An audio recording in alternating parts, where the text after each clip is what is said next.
Dalam pertemuan secara daring itu, Sekda Aceh Dr. Taqwallah ikut memberikan arahan sifatnya memotivasi sehingga para pejabat pengawas, kepala sekolah, dan guru bersedia bekerja lebih untuk memperbaiki mutu dan kualitas pendidikan di Aceh. Mari jalankan amanah yang ada pada kita dan perbaiki terus mutu dan kualitas pendidikan Aceh sebagai bagian dari perwujudan program Aceh Jarang serta patuhi protokol kesehatan di tengah pandemi COVID-19. Perhatian terhadap pendidikan Aceh pernah disampaikan dari Rektor Universitas Syekh Kuala Banda Aceh, Profesor Dr. Samsul Rizal.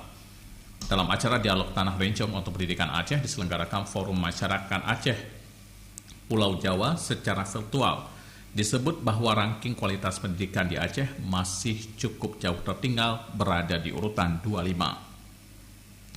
Mengacu kepada data yang dirilis Lembaga Tes Masuk Perguruan Tinggi LTMPT bulan April lalu, Aceh menempati urutan kelima provinsi yang terbanyak lolos seleksi nasional masuknya perguruan tinggi negeri atau SNMPTN.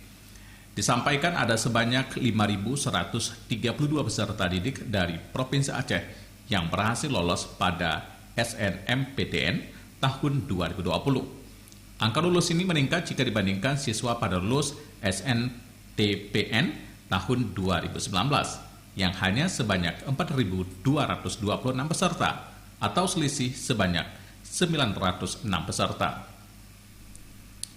PLT Kadisdik Aceh Al-Hudri juga menyapa secara daring kepala sekolah, guru berbagai kabupaten kota di Aceh. Dari ruang rapat Sekda Aceh, Al-Hudri mengajak semua pejabat struktural, pengawas, kepsek, dan guru untuk bahu-membahu bekerja dan berikhtiar serta berdoa untuk terus membenahi pendidikan di Aceh. Dari Aceh melaporkan.